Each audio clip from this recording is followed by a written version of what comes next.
Welcome, everybody. I'm Neil Cavuto, and the president is heading there. The guy in the polar bear suit, well, he is already there.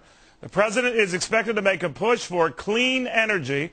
The guy in the polar bear suit calling on scientists accused of fudging their data to just come clean. So, as protests mount over whether the richest nations in the world are paying enough, fast enough, the president appears, I stress, ready to pony up. While the polar bear, armed with a megaphone, simply wants everyone to fess up. Now, the president, not here today for some reason, not interested in talking to moi today, no offense taken.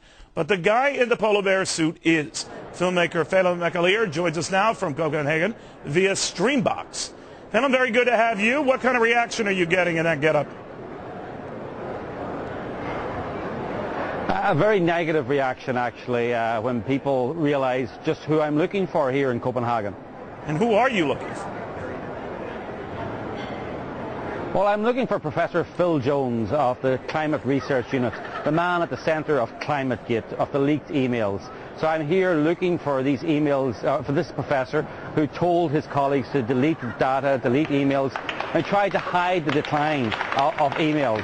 And again, I'm getting some response here from the audience, a lot of boos and claps. They're trying to interrupt this interview. And they don't like me mentioning Phil Jones. They don't. I think a lot of people are skeptical about climate change are called deniers, but I think the true deniers are the people here at this conference. They're denying that the ClimateGate exists, and now I'm getting a lot of boos behind me. I don't know if you can hear them there, Neil. Phelim, do you have any security, or at least anyone with you who's big? I don't know. They wouldn't attack a polar bear, would they? No. Yes, it's getting yes. Are they booing you, Phelim, simply because you came dressed as a polar bear? Yes. Really? No, it's because I'm looking for Phil Jones. They don't like people, journalists asking questions about ClimateGate, and now they're gathering around this camera and they're clapping and booing at me and shouting at me.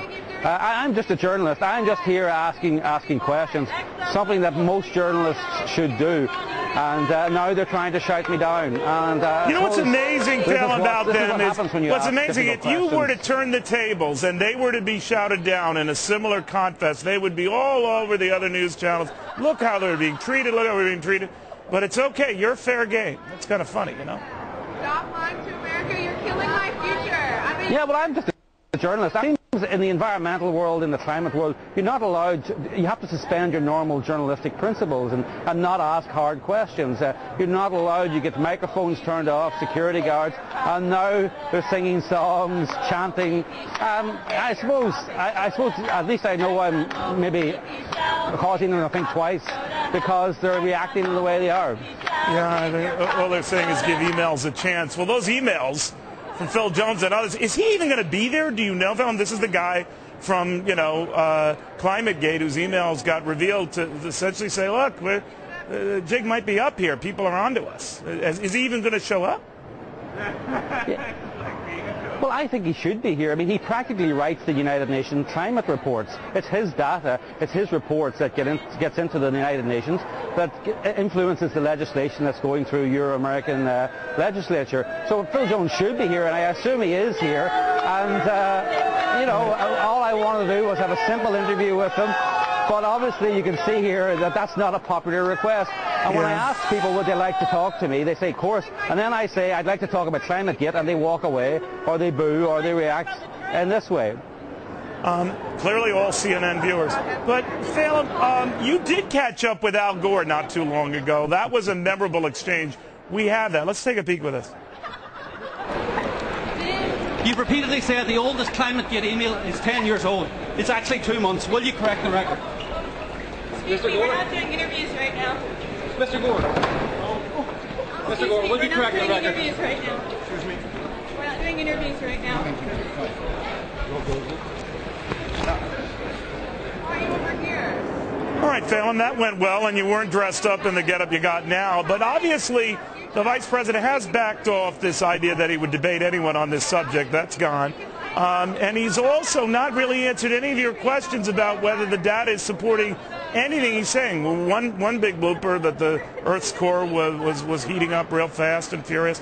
What do you make of the way this is being presented?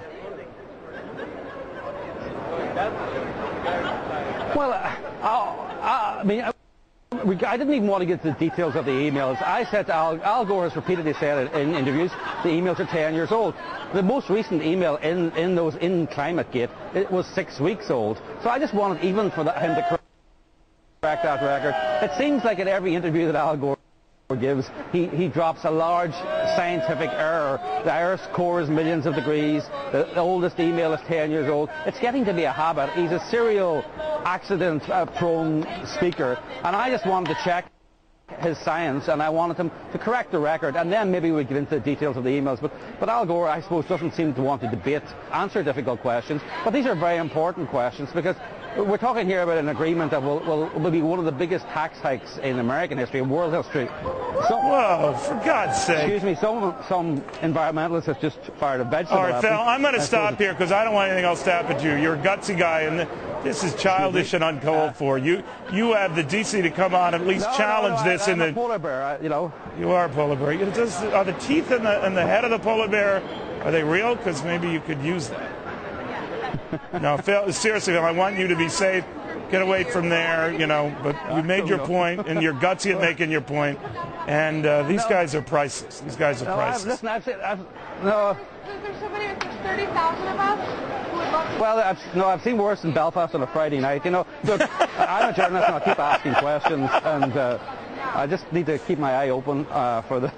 Phil, I want you safe, my friend. You be safe. At least they're true to their principles. They only true, I suppose. You be safe. They can continue watching CNN. You're a gutsy guy. We have both sides expressed here, but I've never seen the other side ever throw anything or physically threaten the other side. That's new.